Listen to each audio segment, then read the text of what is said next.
एक गांव में एक गरीब आदमी रहता था। उसके घर में उसकी पत्नी और उसकी एक बेटी और एक छोटा बेटा था। उसकी पत्नी दूसरों के घर में काम करके अपने परिवार का खर्च चलाती थी।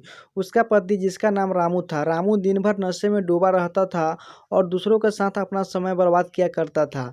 कहीं इधर ताश के पत्ते खेलता दिखाई देता था तो कहीं उधर लोगों के दरवाजे बैठकर गपशप मारा करता था। अपने परिवार का ख्याल उसे बिल्कुल नहीं था। उसके माता पिता ने उसकी शादी कराकर गलती कर दी थी। बेचारी उसकी पत्नी दिन रात काम कर कर अपने बच्चों का पेट पालती थी। यदि उसकी पत्नी एक दिन भी काम पर ना जाए तो उसके बच्चे भूखे रह जाते थे। इसलिए उसकी पत्नी प्रत्येक दिन दूसरों को वहाँ काम करती थी। लेकिन रामू को इन सब बातों से कोई फर्क नहीं पड़ता था। उसे बस अपना समय बर्बाद करके हंसी मजाक और पत्ते खेलने में बहुत मजा आता था। शाम को शराब पीकर घर आकर जोर जोर से अपनी पत्नी को चिल्लाता था। कई बार उसने अपनी पत्नी को मारा भी, लेकिन अब उसकी पत्नी करे भी तो क्या, वह तो अपने बच्चों को छोड़कर नहीं जा सकती थी। रामू को जो कोई भी समझाता था कि रामू कुछ काज करा करो, पैसे कमाया करो, अपने परिवार का खर्च उठाओ, तुम्हारे 2 बच्चे हैं, तुम्हारी पत्नी है, उनकी देखभाल करो, ऐसे अपना समय क्यों बर्बाद करते हो। रामू उसको ऊपर बिगड़ जाता था और कहता, तुम्हें इससे क्या लेना देना, क्या मैं कुछ भी करूँ, यह मेरा जीवन है, मैं तुम्हारे घर में खाता हूँ क्या। इसके कारण कोई भी गाँव का सदस्य इससे इस विषय में बात ही नहीं करता था। वह सुबह खाकर निकल जाता था और रात में शराब पीकर आता और अपनी बीवी के ऊपर गुस्सा करता था। ऐसे ही कुछ दिनों तक चलता रहा। कुछ दिनों बाद संसार में एक ऐसी बीमारी ने जन्म लिया जो मानव जाति के लिए अत्यधिक खतरनाक थी। चारों तरफ उस बीमारी का कहर था। आप सब जानते होंगे कि मैं कोरोना वायरस की बात कर रहा हूँ। जब सरकार द्वारा लॉकडाउन लगा दिया गया था तब चारों तरफ लोगों का एक दूसरे के यहाँ आना जाना बंद हो गया था। सारे कार, सारी फैक्ट्रियाँ, सारी गाड़ियाँ इत्यादि बंद हो गए थे। अब रामू का परिवार भूखा मरने लगा था क्योंकि उसकी पत्नी जो रोज कमाने जाती थी वह अब किसी के घर इसी कारण नहीं जा पाती थी कि कहीं इस बीमारी की वजह मैं न हो जाऊं। लोग उसे काम पर बुलाना बंद कर दिए थे। उसके परिवार में अनाज का एक दाना भी नहीं पता था, न उसके घर में कुछ पैसे थे। अब वह क्या करता। उसका छोटा बेटा भी बीमार हो गया था।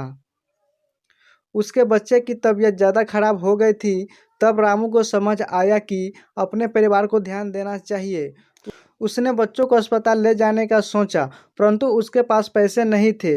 उसने गांव वाले से पैसे मांगने गया। गांव वाले ने कहा, पहले कहने पर तो हम लोगों को ही जली कटी सुना देते थे, अब इस लॉकडाउन में हमारे पास कहाँ से पैसे आए, यही कहकर वह लौटा देते थे।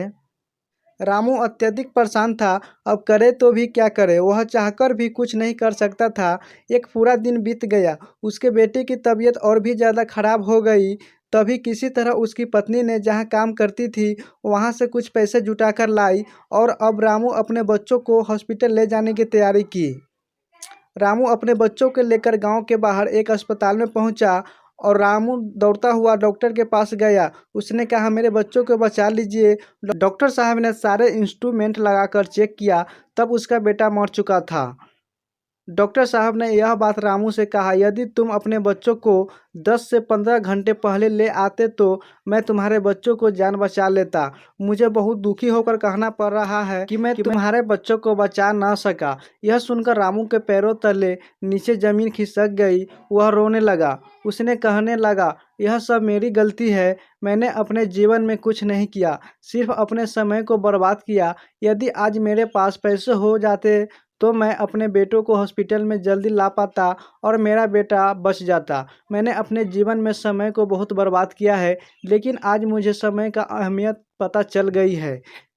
तो हमें इस कहानी से यह शिक्षा मिलती है कि हमें अपने समय को बर्बाद नहीं करना चाहिए, उसका सदुपयोग करना चाहिए, तभी हमें अपने जीवन में सफल मिल सकती है। इस कहानी में अगर रामू पहले से काम करता होता तो उसके पास पैसे होते और अपने बेटों का इलाज करा पाता, जिससे आज उसका बेटा जिंदा होता। अगर ये कहानी अच्छा लगा हो तो इस वीडियो को लाइक कर चैनल को सब्सक्राइब कर लीजिए, ताकि आपको इसी तरह की कहानी सुनने का मौका मिलता रहेगा।